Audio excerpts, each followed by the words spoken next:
Hi everyone, this is Sai Kumar Nawate. Today you are going to learn about 20 phrases for English conversation. And what is English conversation? Normally you do conversation between each other. You might face some problem like how to interrupt in others' conversation, how to interrupt when others are talking, how to ask a question when others are talking, and how to have a healthy conversation with you opposite person, right?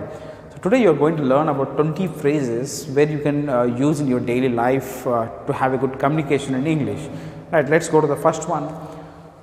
Do you agree? What is meant by do you agree? So you shared something, you are saying something to others, and you are asking them, do you agree? You have shared your point. Right, later on you are asking, do you agree? The opposite person will say yes or no. Right, yes, I agree. No, I won't agree. This is the answers where you get generally. What do you think? The next phrase is, what do you think? So, shall we go to the trip? What do you think? So, what I am doing here? I am asking one question there. I am asking the views. What do you think? Right. Next, what's your opinion?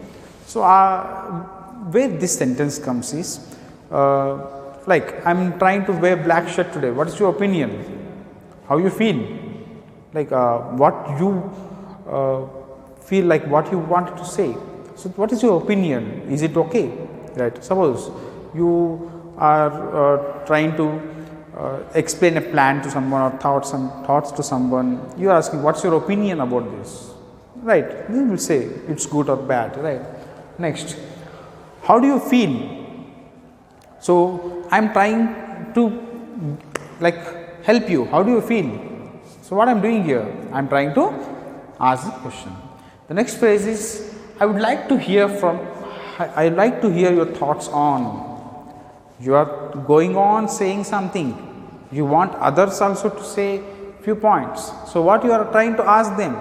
I would like to hear your thoughts on. Means you shared your point of view.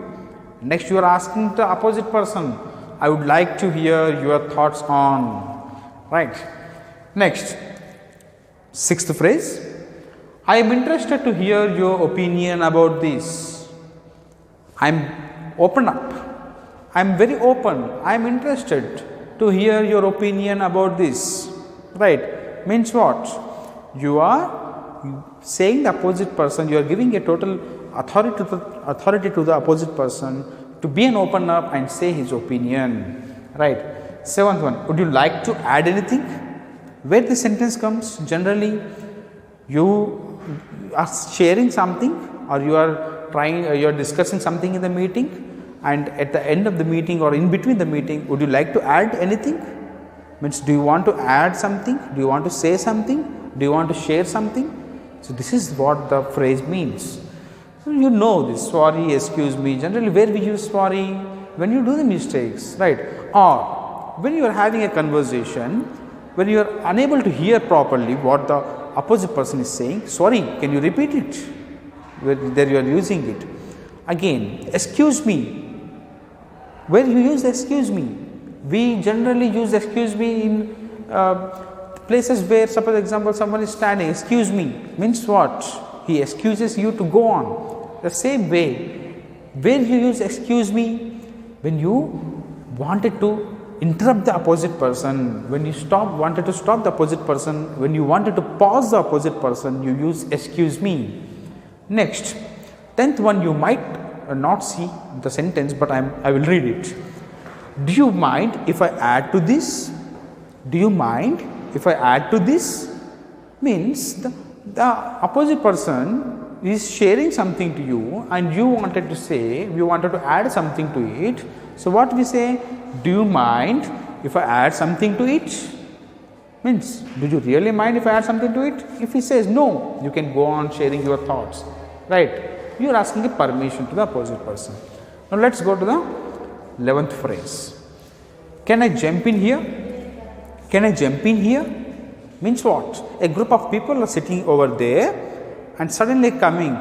Can I sit is a simple sentence. If you use the advanced phrase, can I jump in here?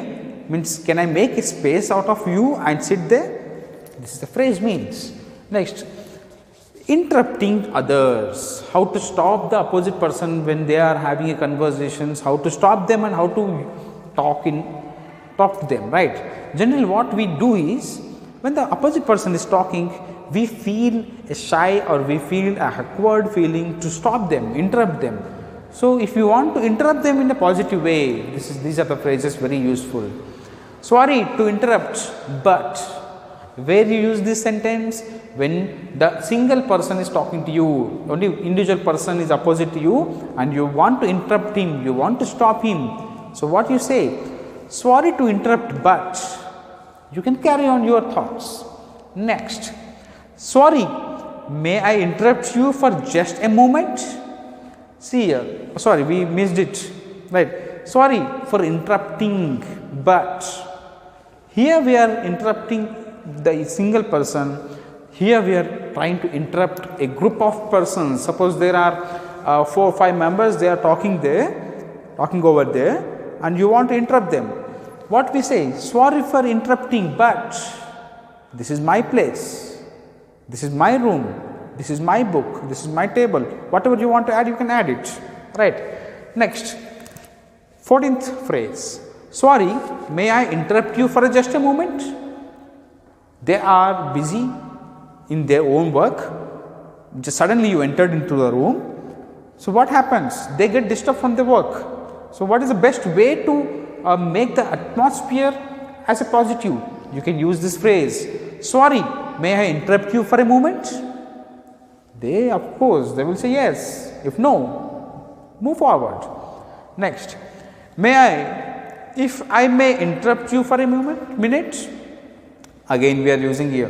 If I may interrupt for a minute. If, why we are using if here? We are making a question mark to the mind. If I interrupt, right? If I may interrupt for a minute, shall I? Right. Next, so anyway, getting back to my story, whenever you are trying to share your stories or thoughts. So anyway, getting back to my thoughts. So anyway, getting back to my teaching. So anyway, getting back to my story, right? Next phrase, as I was saying, you were continuously saying something, the opposite person interrupted you and you forgot what you were saying, or you stopped your conversation with the particular time and you want to continue the same thoughts. So what you can say? As I was saying that so and so, you can carry on. The next phrase is, where was I? Yes. Means you are sharing something and the opposite persons are asking some questions and you forgot where you were, what you are explaining. So what you say suddenly to continue the sentence, where was I? What I was explaining? Yes, this is what I am explaining. So this is the phrase. So the next phrase is, I would like to confirm what you said. So some opposite person is saying you something, you want to confirm what he or she said. So what you say? I would like to confirm what you said. Next, excuse me, can I just confirm that? You got an information from the opposite person, you want to confirm it, what exactly it is, reconfirmation. So what do you say? Excuse me, can I just confirm that? So what we are saying? We are reconfirming the sentences what the opposite person is talking to us. So don't forget to subscribe my channel. You are going to get lots of videos in English conversations, English language development, English communication skills, how to communicate effectively in English, how to improve your English language. Don't miss it. Subscribe, share, and thank you very much.